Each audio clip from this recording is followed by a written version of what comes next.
Olá pessoal, vamos para a nossa primeira aula de eletrodinâmica. Nós concluímos a parte de eletrostática, que é o estudo das cargas em repouso, e agora vamos iniciar a eletrodinâmica, vamos estudar as cargas em movimento. Então, capítulo 1, corrente elétrica, o que é e como se produz uma corrente elétrica. Então, nós vimos que um condutor em equilíbrio eletrostático é aquele que é formado por cargas que se movem de forma aleatória. É o caso, por exemplo, você tem um pedaço de fio. Os elétrons livres desse condutor vão se movimentar de maneira caótica, de forma que se tiver um elétron se movimentando para cima, com certeza vai ter outro se movimentando para baixo. Se tiver um indo para a direita, tem um indo para a esquerda. Então, se a gente calcular o valor médio da velocidade dessas partículas, vai acabar dando igual a zero. É a partir disso que a gente diz que o condutor está em equilíbrio eletrostático. O movimento se dá de forma aleatória. Mas digamos que eu faça o seguinte com esse pedaço de fio. Eu coloco em cada uma das extremidades uma placa carregada com carga de sinal oposto. Nesse caso, a placa negativa vai repelir os elétrons e a placa positiva vai atrair. Então agora o valor médio da velocidade das partículas não vai dar zero. E a gente diz que o condutor não está em equilíbrio eletrostático. Agora o movimento se dá de forma ordenada. Tá? Os elétrons vão se movimentar preferencialmente para a direita ao longo desse fio. A gente chama esse movimento ordenado de cargas de corrente elétrica.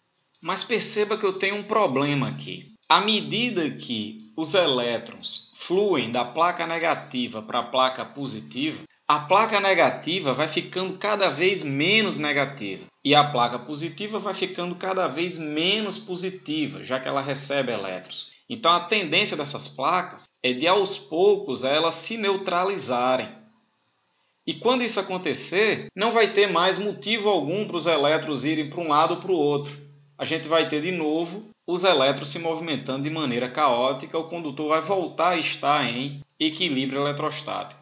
Ou seja, aquela corrente elétrica inicial ela não perdura, ela não se mantém, ela rapidamente cessa, porque a diferença de potencial entre as placas rapidamente vai a zero, já que uma placa se descarrega sobre a outra. Então, se eu quiser gerar uma corrente elétrica que perdure no tempo, eu preciso que alguma coisa mantenha a diferença de potencial entre as placas. Eu preciso que a placa negativa continue negativa e a positiva continue positiva, enquanto ocorre a corrente elétrica. Eu preciso que algum agente externo movimente elétrons de uma placa para outra, para fazer com que a DDP entre as placas fique constante, de forma que a corrente perdure. Esse agente externo é o gerador elétrico, que vai ser representado por esses dois tracinhos. O tracinho pequeno é o polo negativo e o traço grande o polo positivo. Então perceba que o polo negativo vai repelir os elétrons no condutor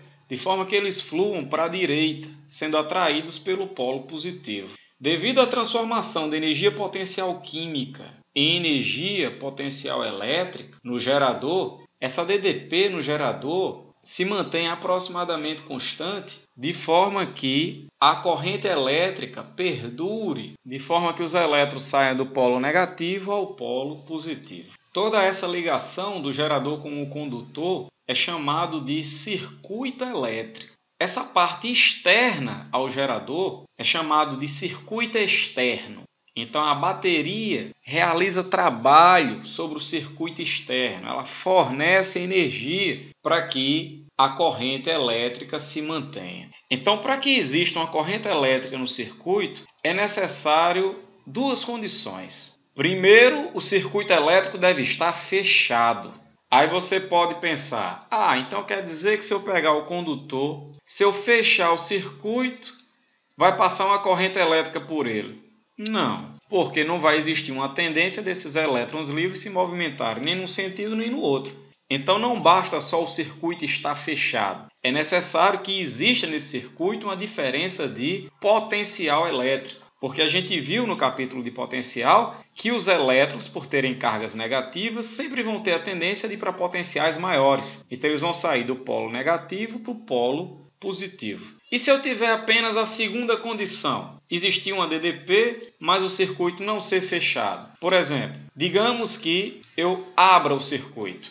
Assim que você abre o circuito, em qualquer ponto que seja, não vai existir mais corrente elétrica em lugar nenhum. Isso acontece porque no ponto onde você cortou o circuito, devido à repulsão de elétrons a partir do polo negativo, vai ocorrer um excesso de elétrons livres nesse ponto de corte, de forma que a bateria vai dar uma tendência aos elétrons no condutor de se movimentarem para a direita, enquanto o excesso de elétrons naquele ponto de corte vai dar a tendência dos elétrons de se movimentarem para a esquerda. Quando essas tendências forem iguais, os elétrons não vão se movimentar para lugar nenhum. Quando conhecermos resistores mais na frente, nós vamos ver que isso acontece exatamente porque não vai haver nos terminais do condutor uma diferença de potencial elétrico. Tá? Então, em qualquer lugar que você corte o circuito, não vai existir corrente elétrica em lugar algum. Cuidado! Tem gente que pensa que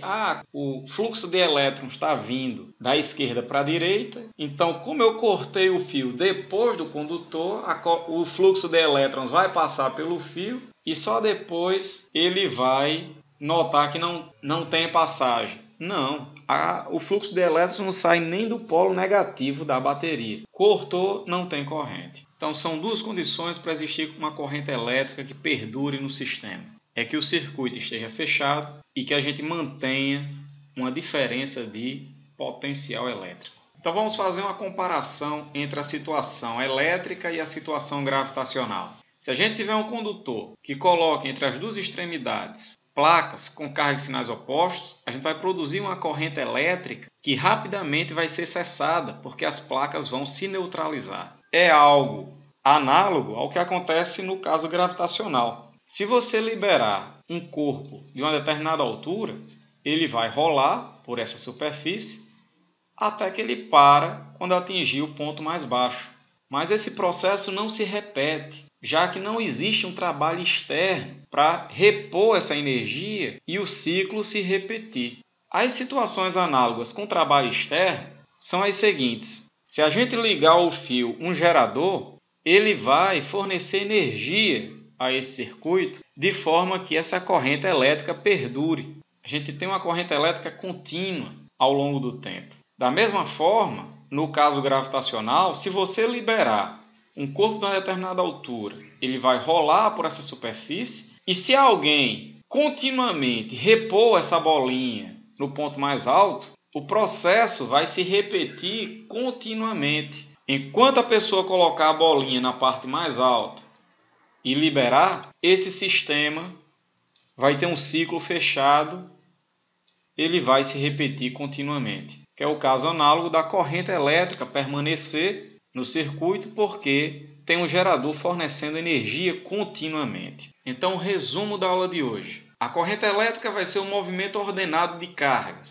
A gente vai ter uma corrente elétrica que perdure quando o circuito estiver fechado e existir uma diferença de potencial elétrico. Os geradores vão ser os responsáveis por manter essa diferença de potencial do circuito e por isso eles são os fornecedores de energia ao circuito. Então valeu pessoal e até a próxima aula.